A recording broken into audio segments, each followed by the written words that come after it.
You got to feel that Zimbabwe really have to lift up the fielding here. It looks a really good wicket. The spinners have missed the line of length occasionally, but too many fumbles in the field. They're going to compete and keep the score down. They're going to have to field really well, cut down every single possible. And again, short and put away. Greg Lamb not finding the consistency that's needed there today. Not finding the consistency, but I think Taylor's got the fielder in the wrong position. He's got him far too straight. And on this wicket that's slow, he's got to have him a lot squarer. It's difficult to hit him straight. If you're going to try and bowl that sort of length, it is too short. But not bowl the half volley length and try and keep the batsman honest. You've got to have that fielder a lot squarer.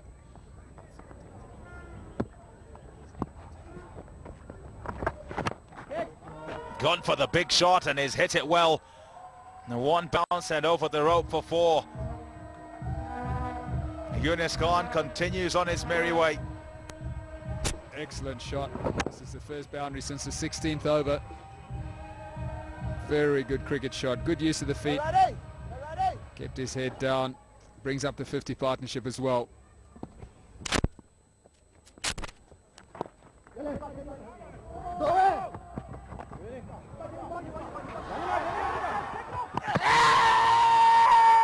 It's got to be very close. Umpire Gold has sent it upstairs. It was always dicey, that second run.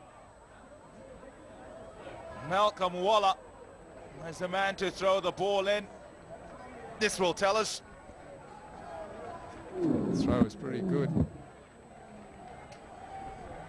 Well, could be in trouble. Yunus Khan.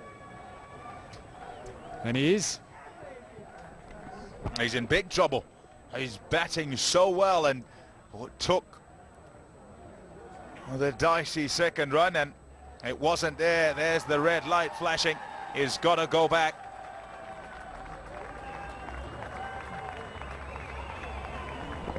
Well, I'm not really sure what position Yunus Khan because there was never a second there. Malcolm Waller's good fielder. Hit it straight to him. Throw came in on the bounce. And needless from Yunus Khan. He batted so well for his 78. So Pakistan 126 for 3.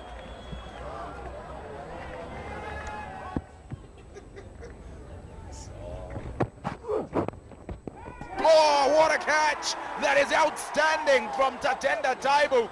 He anticipated as soon as the ball left the hand of Chigumbura, and he got there. Malik gone.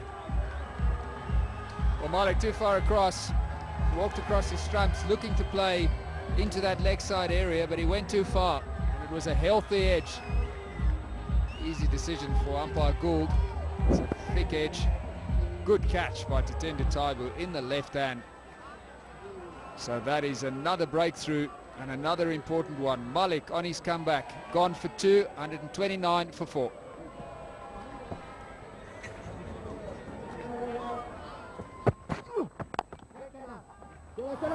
Just said how good their fielding's been, and the captain has let one through his legs, so not a good start to the over for Zimbabwe.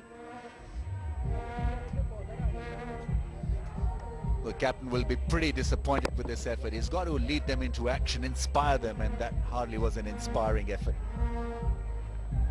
Misbah stroked it off the middle of the bat and found bonus 4 runs. Here's a big shot over the top, and almost like he'd lined him up. He wasn't allow him to just settle down on a line, and that brings up the 150. He's loaded with talent, Umar Akmal. Very nice strike over cover. Just opening the front pad, allowing him to maneuver the ball over cover and mid-off. Third 50, taking 70 balls, so Zimbabwe pulling back things quite nicely in this session.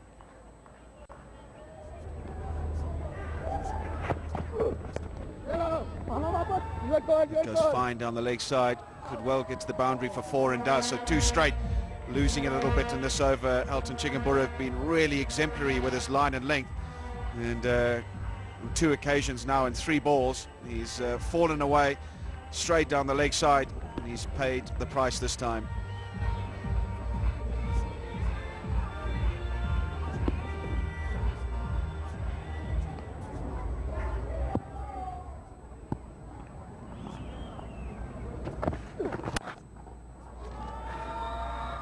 And that'll be maximum, I reckon. Misbah-ul-Haq picked his gap perfectly. Didn't try and hit it too hard.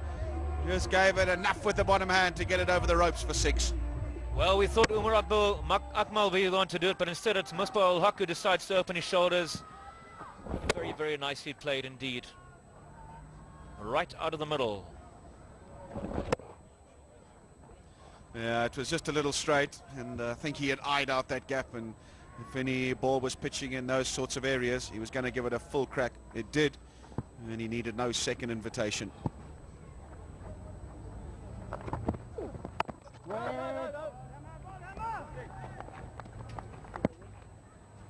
There's a big gap out there at mid-wicket. Finally up in the circle for Hamilton Masakadza, and they've got a man on square.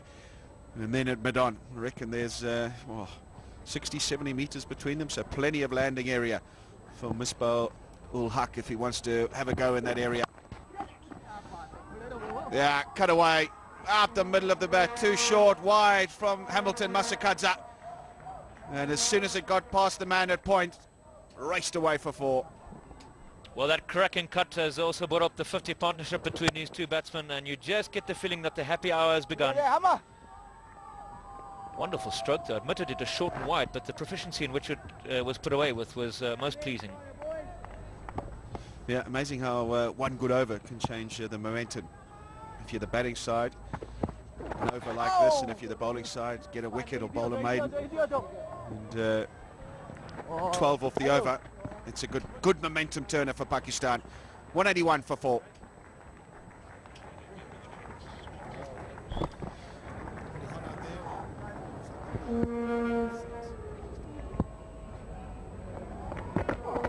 Oh, big shout, huge shout, and the finger goes up. What a time to get the wicket. That's what Brendan Taylor would have wanted in bringing back Raymond Price, and Price has delivered. Well, Misbah-ul-Haq has played really well, but an ill-advised shot against possibly Zimbabwe's #1 bowler so far in the game. Raymond Price, he's turned early for the reverse sweep, and he's been caught plumb in front, and a good decision.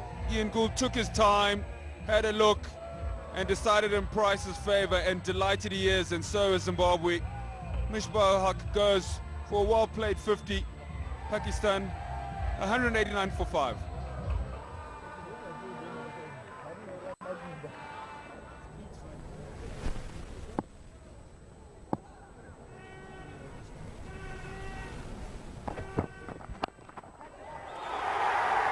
Out. Prosper Atsaya takes the catch.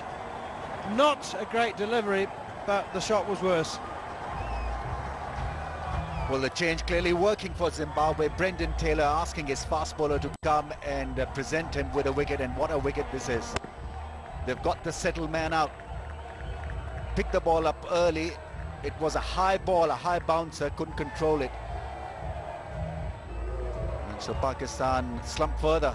They've lost the settled Umar Akmal for 36, 209 for 6 now.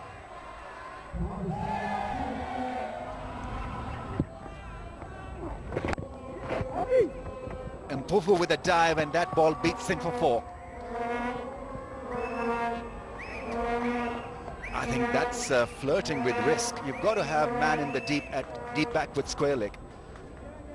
If you're going to bowl that line, the ball is not going to spin away from the batsman. It will come in, and once that ball beat the man in the infield, it was going to be a 4 all the way.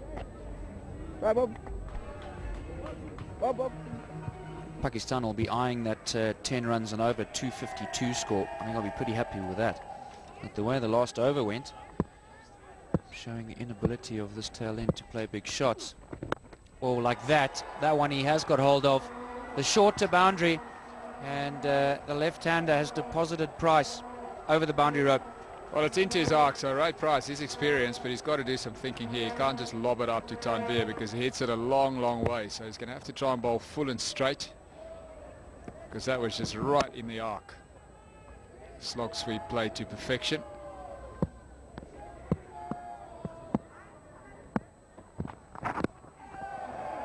Clever bowling.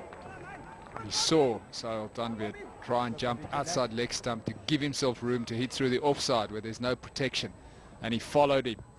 So good bowling by Christopher Mpofu. Yeah, it was. The only problem is that he knows he's going to give himself a bit of room, and that's fine. But his fielder's on the leg side. The only protection he's